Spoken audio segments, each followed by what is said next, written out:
Before the story starts, subscribe if you don't want to miss what happens when truth finally comes out.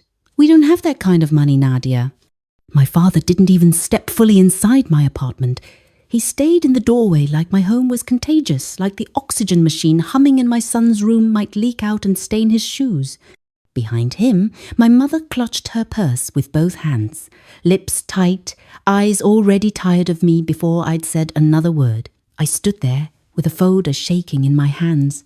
Not paperwork, not maybe documents, not let's see, a number, a deadline, a life, $92,000. That was what the specialist in Charlotte, North Carolina, said the treatment would cost, an advanced procedure paired with a short clinical trial medication that could keep my son's failing liver from shutting down completely. Miles was 6 years old and already an expert at pretending he wasn't scared. I was 33, a respiratory therapist at a hospital that didn't offer miracles for free, no matter how many lives I helped save every week. His father had disappeared the first year Miles got sick. Not even a fight, not even a goodbye, just a text that said, "I can't do this," and then silence that never ended. So it had been me, alone, holding Miles's hand through every scan, every IV, every bad night. And now we were at the edge. I looked at my father. "It's not charity. I'm asking for a loan." He shook his head before I finished. "Nadia, you need to accept reality." Reality. That word hit me like a slap. I opened the folder and held it up like evidence in a courtroom. Reality is, my son doesn't have time. The doctor said we have a 6-week window before his condition progresses too far. My mother sighed, soft, dramatic, almost offended. "Honey, we've helped you." "You helped him," I corrected. "Not me. Those surgeries weren't gifts. They were keeping him alive." My father's voice sharpened. "Don't twist this. You're emotional." "Of course I'm emotional," I said, too quiet. "My child is dying." He stepped in 1 inch, just enough to lower his voice like he was giving adult advice to a child. "You're asking us to touch our retirement. We can't gamble our future on an experimental treatment." I stared at him. "Gamble?" I repeated. My mother shook her head slowly. "There's no guarantee, Nadia. We need to be responsible." Responsible? I felt something cold slide down my spine.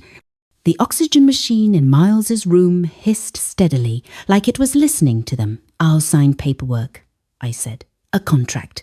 Interest. Whatever. I'll work double shifts. I'll pay it back." My father's eyes hardened with that familiar expression like he was tired of raising me, even though I was grown. "How? You're already drowning." "I'm drowning because I'm keeping him alive," I snapped. My mother finally spoke with that tone she used when she wanted to sound kind but still win. "We're not saying we don't care. We're saying we can't." And then my father delivered it like a final verdict. "We won't." Just like that. No debate. No, let's talk again tomorrow. No trembling guilt. Just no. I didn't cry. Not in front of them. I just stood there until my father looked uncomfortable and checked his watch because even this conversation had a schedule. "We should go," he said. My mother stepped forward like she wanted to hug me, but stopped halfway, like she remembered I was the difficult one. "Try not to spiral, Nadia," she said softly. "You need to stay calm for Miles." Then they left, and I watched their car pull away like something inside me got sealed in concrete. I went into Miles's room and sat on the edge of his bed. His cheeks were pale, his little fingers were thin. He was asleep, mouth slightly open, breathing through tubing like he'd been doing forever. I kissed his forehead and whispered, "I'm going to find a way." I didn't know how, but I said it anyway. Because mothers lie to their children when the truth is too cruel. The next morning, I started calling everyone. Aunts, uncles, cousins I hadn't spoken to in years. Most offered sympathy. A few sent small amounts. My Aunt Laverne sent $200 with a note. "I wish I could do more, baby. I put it in my Miles Fund envelope and didn't even feel thankful, because gratitude feels different when you're trying to buy your kid's heartbeat. Then, 2 weeks later, my phone buzzed and the name on the screen made my stomach drop. Bianca, my younger sister, the one my parents called our sunshine. The one they never said no to because saying no to Bianca was like turning off the light in their house. I answered anyway. Nadia! Bianca's voice was bright, careless. Guess what? I swallowed. What? Darius proposed. There was a pause where I tried to gather something resembling happiness. That's congratulations. I know, right? And Mom and Dad are going insane in the best way. They said they're paying for everything. Like everything. Dad literally said, no budget. I felt my fingers go numb around the phone. No budget, I repeated. Bianca giggled. Yep, we're looking at Santorini. Like the white buildings, blue ocean. It's going to be so cinematic. Mom wants me to have the wedding she never got. My mouth went dry. My son needed $92,000 to live, and my parents just offered my sister the entire universe. Bianca kept talking. We already met with a planner. She's like luxury. She does celebrity weddings. I couldn't breathe. The oxygen machine hissed in the background like it was mocking me. Bianca lowered her voice like she was sharing a secret. And you have to come. Miles too, obviously. It'll be good for him to travel. Fresh air. I didn't answer. Because if I spoke, something ugly would come out. And Bianca didn't deserve my ugliness. Not yet. That night, I sat at my kitchen table with the bills spread out like a crime scene. And a new thought formed, slow, sharp, undeniable. My parents didn't refuse because they couldn't. They refused because they didn't want to. Because they didn't see my son as urgent. Because Bianca's happiness was always more important than my survival. And if that was the truth, then I needed to stop begging people who had already chosen. Miles crashed on a Wednesday. Not gently, not gradually. He went from quiet and tired to gasping so hard his lips turned grey. I called 911 with one hand while holding his body upright with the other. The paramedics worked fast, but I saw the fear in their eyes. Not fear for themselves. Fear because they knew a small body shouldn't be losing the fight this early. At the hospital, the specialist pulled me aside. Dr. Klein was the kind of man who looked like he hated giving bad news, not because he feared conflict, but because he respected pain. His liver is failing faster than we predicted, he said quietly. Without the treatment, we're not talking months anymore. I gripped the edge of the counter. How long? He exhaled. 8 weeks, maybe less. 8 weeks. I walked into the bathroom, locked myself in a stall, and tried to breathe like a normal human being. And then I did what desperate parents do. I created a crowdfunding page. I uploaded the best photos. Miles smiling with a missing front tooth. Miles holding a toy dinosaur. Miles in a superhero cape. I wrote the truth with trembling hands. My son is 6. He needs $92,000 for a treatment that could save his life. Please help us. My co-workers shared it. Friends shared it. Strangers donated. But after 2 weeks, we had $14,600. Not nothing, but not a miracle. And while I was drowning in fear, Bianca's wedding plans became the main event of our family. My mother called about venues. My father called about flights. They spoke about Greece like it was a sacred pilgrimage. One night, my mother called, and her voice was unusually firm. Nadia, Bianca wants you to be a bridesmaid. I laughed softly. Mum, I'm barely paying rent. It's important, she said. Like that solved it. The dress is $420, but Bianca said she'll let you choose the neckline style.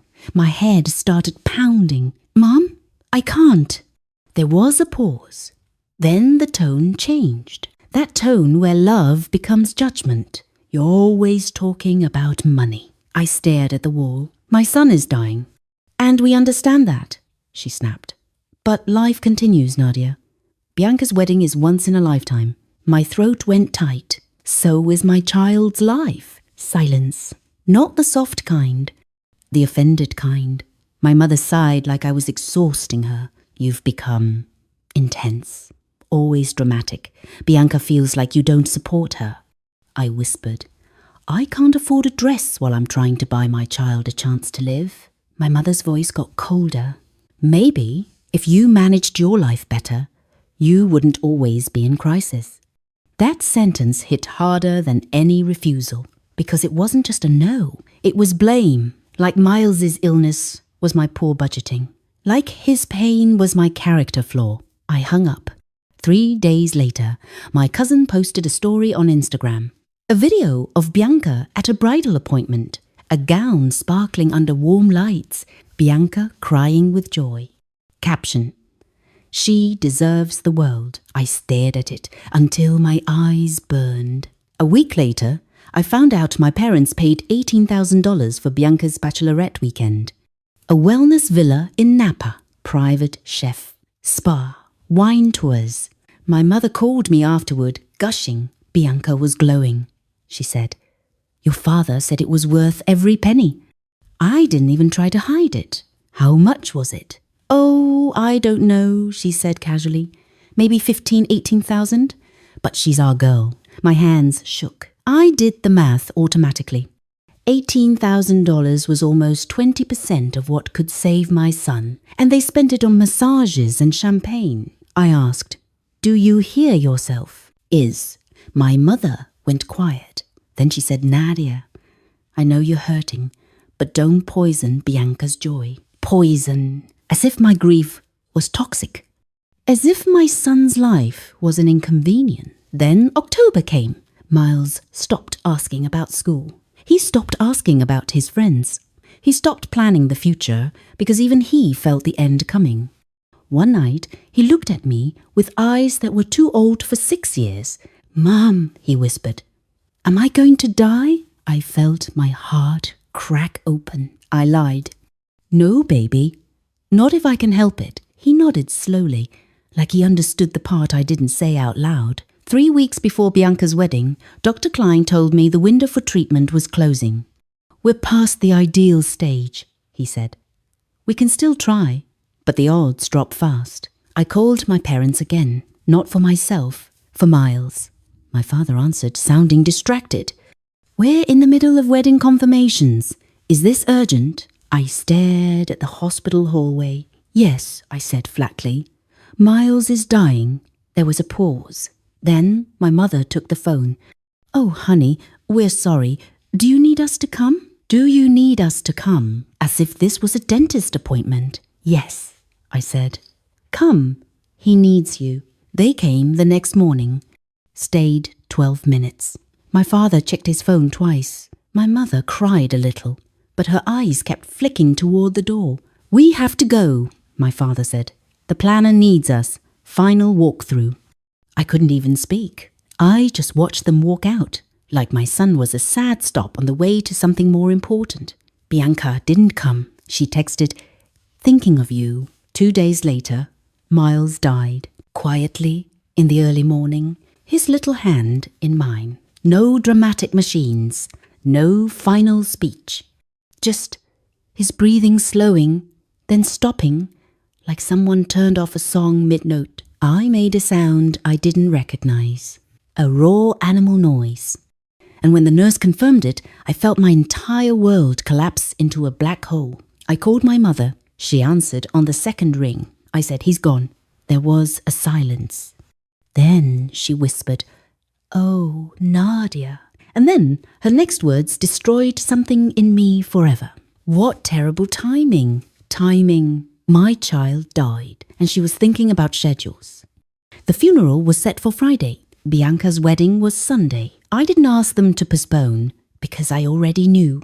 But on Wednesday night, my mother called. Nadia, could you move the funeral? I thought I misheard. What? Well, Friday is difficult, she said carefully. The rehearsal is that afternoon, and the dinner is at night. Guests are flying in. I felt my vision blur. You want me to move my son's funeral so you don't miss a rehearsal dinner. Nadia, don't be dramatic, she hissed. We're trying to support both you and Bianca. I hung up. The funeral stayed Friday. They arrived late, dressed like they were heading to a celebration. They left immediately after because Bianca was stressed about seating charts. I stood in the cemetery watching their car disappear, and something inside me turned to stone. 2 days later, Bianca's wedding photos started flooding the family group chat. Santorini sunset, white arches, a champagne tower, my father in a tux smiling like the happiest man alive. My mother laughing like grief didn't exist. Caption from my aunt, best day ever. I stared at that screen until my hands stopped shaking. And that night, alone in my apartment, surrounded by sympathy cards and medical debt, I opened a notebook and started writing. Dates, words, amounts, receipts. Every refusal, every wedding expense, every moment they chose Bianca over Miles. Not because I knew what I'd do with it, but because I knew one thing. They were going to pretend this never happened. And I was not going to let them bury my son twice. Christmas came and I went. Not because I wanted turkey and awkward smiles. Because I needed to see what kind of people could drink expensive wine while their grandson's grave was still fresh. Their house was decorated like a showroom. A massive tree, gold ribbons, catered food. Bianca and her husband, Darius, sitting on the couch with that glowing newlywed energy. My mother hugged me like she was performing grief. My father shook my hand like I was a distant colleague. Dinner was lavish, and then my father casually, proudly held up a wine bottle. $200, he said. A friend from the club recommended it. I stared at the label, hearing Dr. Klein's voice in my head. 8 weeks? Maybe less? Bianca dabbed her mouth and smiled at me. Nadia, you've been so quiet, she said softly. Are you okay? I set my fork down carefully. I'm fine. My mother leaned forward, voice syrupy. Sweetheart, you need to start healing. Healing, like Miles, was a sprained ankle. Then my father cleared his throat. We've been discussing your finances, he said. You should consider bankruptcy. It's the responsible move. I looked at him. You know what would have been responsible? I said, saving my child. The table went silent. My father's jaw clenched. Don't do this. Do what? I asked, calm. Say the truth out loud? Bianca's face tightened. This isn't fair, I laughed once, sharp, bitter. You spent $310,000 on her wedding, I said, pointing at Bianca, and refused $92,000 to save your grandson's life. My mother's eyes flashed. We didn't know it would work. You didn't know the flowers would matter either, I snapped. But you paid for those just fine. My father stood up. Get out. I stood too. Gladly. At the door, Bianca called after me, voice trembling with anger. You're bitter because your life is a mess. I turned. My life is a mess because my child is dead, I said quietly. And he's dead because you all made sure your party stayed perfect. I left, and I didn't speak to them again for 3 years. 3 years of rebuilding. I filed bankruptcy. I worked. I climbed. I became assistant director at my hospital. I lived modestly and saved, not because I was dreaming of revenge every day, but because I understood power only speaks one language in families like mine, leverage. Then, in the 4th year, my aunt emailed me. Subject line: Your parents need help. My father had lost his job, a fraud scandal, his retirement gone, house in foreclosure, my mother's insurance cancelled, and suddenly the people who had preached responsibility wanted mercy. 2 weeks later, my father showed up at my door again. Older, smaller, humbled. Please, he said, we need help. How much? I asked. About $110,000, he admitted. To stop the foreclosure. Anything helps. I stared at him. feeling nothing. I'll think about it. I made them wait. I watched the foreclosure notice online. Auction date approaching. Then I called him. All of you. Saturday. My place. They came like frightened children. My mother crying before I even spoke. Bianca stiff, angry, afraid. My father trying to look proud while begging. And I laid the folder on the table. The notebook. The screenshots. The timeline. Every number. Every choice. Do you remember? I asked. Telling me to be realistic? My father's face strained. Nadia. I slid the paper forward. Say it, I said. Say you chose her wedding over my son's life. Bianca snapped. This is sick. Say it, I repeated. Not louder, just colder. My mother sobbed. We were wrong. My father swallowed hard. We chose the wedding, he whispered. And Miles died because you didn't help, I said. My father's eyes closed. Yes?